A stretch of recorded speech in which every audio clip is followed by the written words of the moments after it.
Hello and welcome to the United Community Channel. My name is Jack and this is your preview for Manchester United versus Burnley in the Premier League, the last game before pre-season, and by God, is this going to be an interesting game. A very, very important one, guys. We know there's been so much backlash from the loss against Grimsby midweek. Man United have not started their season well, and we've got plenty to get into. We're going to talk about Ruben Amorim. We're going to give our predicted 11, our score predictions, and everything in between. Please do smash a like on the video, subscribe if you're new, and let's jump right into it. Ruben Amorim, bring the glory days again. We're working for the strength within. It's in the rest around. Right, guys, first up, we've got to talk about, of course, Ruben Amorim, and he's come under a lot of criticism since the Grimsby game, and a lot of it has been down to his, I suppose, rigidness when it comes to his tactics and his formation and shape and so on and so forth. And look, he gave a couple of interviews after the game against Grimsby and he made some good points. He said, look, it's not the formation. And a lot of people took him up on that, probably wrong, and said, no, it is the formation. The formation is clearly not working. But he was talking about the hunger and the desire of his players that are out on the pitch, and he said these players, spoke volumes with what they want, and they showed that on the pitch tonight. And I can understand, and it's very, very frustrating. But at the end of the day, it's a manager's job to get the best out of the players. And look, again, when it comes to the formation and the tactics and how rigid Ruben Amorim is on it, I've no problem with him sticking with what he wants and trying to bed it in over the next 12, 18 months, however long he's going to be at Manchester United. It might only be the next 2 weeks, you never know. But if something is not working on a Sunday or a Saturday or whenever you're playing, you change the formation. You change it and you adapt in game to try and get something out of the game. We had Mason Mount playing as a left wing back against Grimsby when the substitutions were being made, and it was just crying out for us to go forward at the back. We had Delo was still on the pitch. Ahmad was still on the pitch, if I remember correctly. And then you would have had Harry Maguire and De Ligt in the centre of defence. And then midfield, you have Bruno Fernandes, you have Ugarte, you have Mason Mount, and the three players up front is Cunha and Mbeumo and Sesko. And it just cried out to switch to a 4-3-3. But Ruben Amorim is sticking to his guns. And look, it may well be the sword that he dies on, but I think there's got to be a little bit of flexibility. I want Ruben Amorim to be successful at Manchester United, and I want him to win games. And I think some of the things in terms of the standards and the mentality off the pitch is really, really good. And some of the things he's putting in place behind the scenes, I think is a credit to him and his team and his staff. But ultimately, you are going to be judged by what happens on the field. And I mean, it's so clear that the results on the field are not good enough, and we haven't seen enough change. Is 3 games after a pre-season like we had, which was very positive, is 3 games enough of a sample size to determine whether Ruben Amorim should stay or not? I don't think so. But I can understand on the flip side from other people saying, are you really going to give him another 10, 15 games and make the same decision then as you would now? I mean, that's the dice you roll. I don't know the correct answer, to be honest with you. I've been talking now, like we all have as Manchester United fans for the last nearly 15 years, going, what do we do to turn things around? What do we do to change things? Is sacking another manager going to be ultimately the way out of this mess? I don't know if it is, to be honest with you. The greatest manager of all time took 7 years before he started winning things at Manchester United. Can we expect Ruben Amorim to do it in 7 or 8 months? I don't know if we can, to be quite honest with you. But I do. He has to be a little bit flexible. He's got to be a little bit flexible. I coach and manage a B team of a club in the second division of where I'm from. If I set up in a 3-5-2 next week and it's not working after a half an hour, I'm going to change it. Simple as that. And I don't see why Ruben Amorim will be any different. I think he's got to start changing things in game and get away from the formation if it's not working at a certain period of time. So look, it's a big game for Manchester United against Burnley, and we've got to pick up 3 points. We've got to pick up 3 points, or else we're going to find ourselves cast adrift again. And ultimately we're only 3 points No, we're actually only, I think we're 2 points behind Manchester City, I think. So, look, it's early doors in the Premier League yet. If we pick up 3 points, a little bit of positivity going into the I can't believe I'm saying this already, but into the international break at the end of this weekend.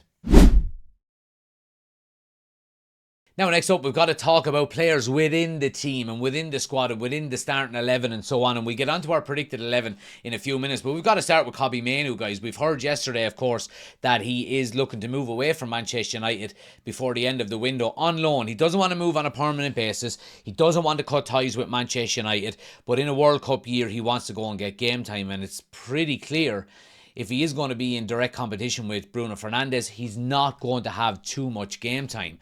So Kobbie Mainoo is looking to move on.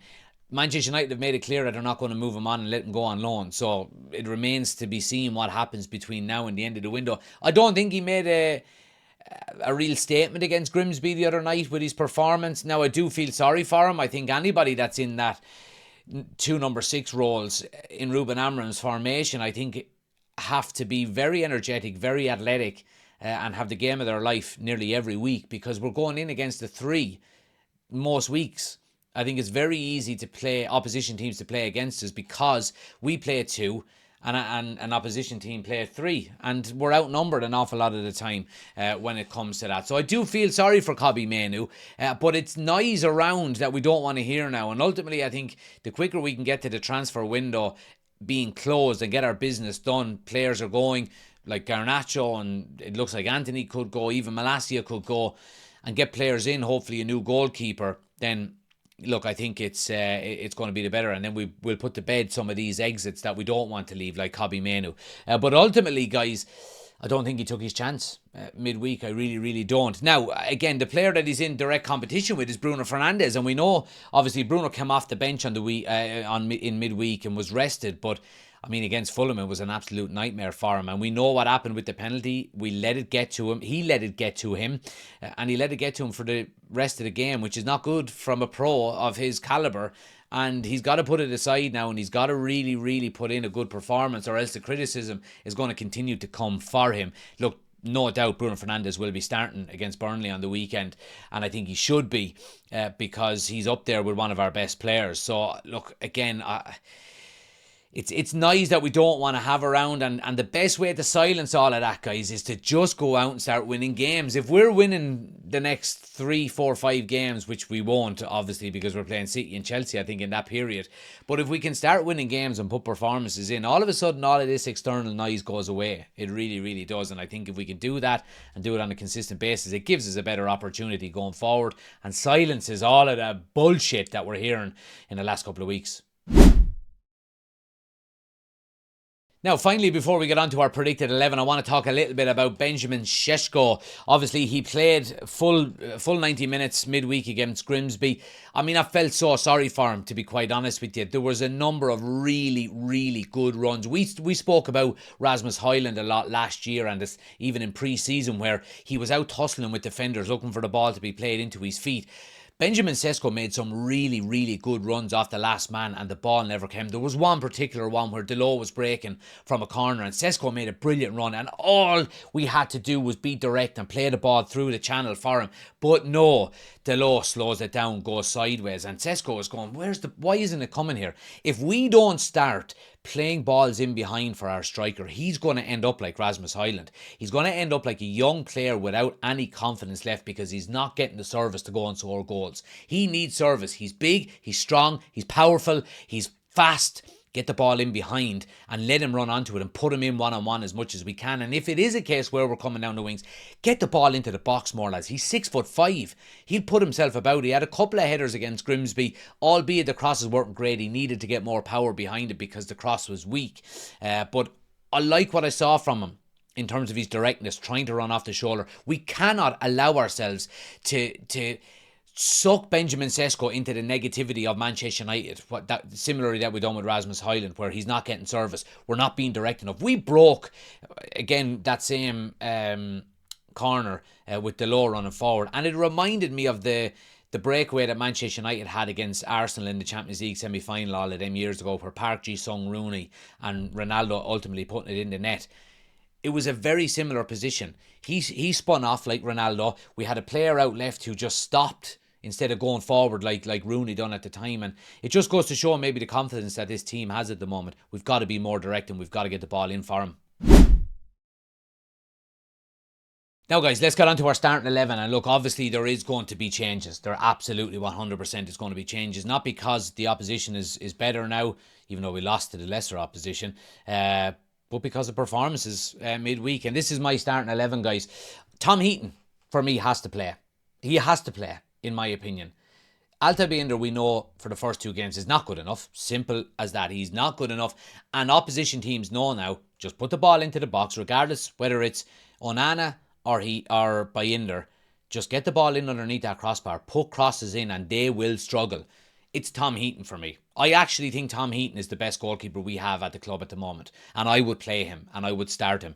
Back 3, I think it goes back to normality. Yoro comes back off. Obviously, he was missing because of he was rested midweek. So he comes back in my opinion. De Ligt and Luke Shaw. Obviously, De Ligt came on. I thought he played well when he came on midweek. And Shaw comes back in my opinion, that left side there. Wing backs, Dorgu and Ahmad, in my opinion, don't even attempt to play Delors. He is not good enough to play for Manchester United. And I understand Ahmad has struggled at that right wing back position, but he is head and shoulders above Delors in terms of quality of a footballer. Delors has put us in the shit 2 games in a row pretty much now with his decision making. He does not start for me. Into the midfield again, I think it's Casemiro and Bruno again, to be quite honest with you. Ugarte is not good enough. I made a prediction at the start of the season and I'm already gone off of it that Ugarte was going to have a good season, and he may well do so, but he has had an atrocious start on the back of a very inconsistent first season last year. So it's Bruno and Casemiro for me. And the forward line, guys, the 3 up top doesn't change, and I don't think it should change.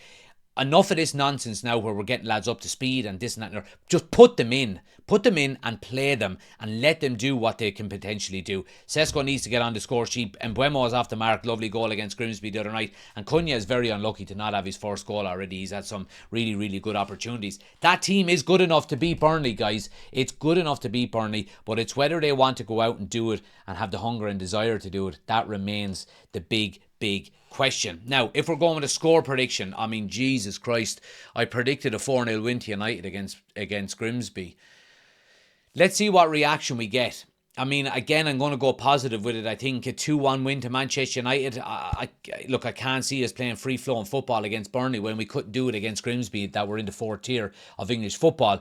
But I think ultimately we need a reaction from this team. We need a reaction from Ruben Amorim and this squad to give us some bit of positivity going into what's going to be a very long international break. Let me know your score predictions in the comment section below, guys. Let me know your thoughts on my predicted 11 and all of your thoughts in the comment section below. We'll be there for the game on the weekend as well, doing a watch along. So make sure you're tuning in for that as well. Thanks for watching. Thanks for listening. Please smash a like on the video. Subscribe if you're new. And I'll see you on the next one.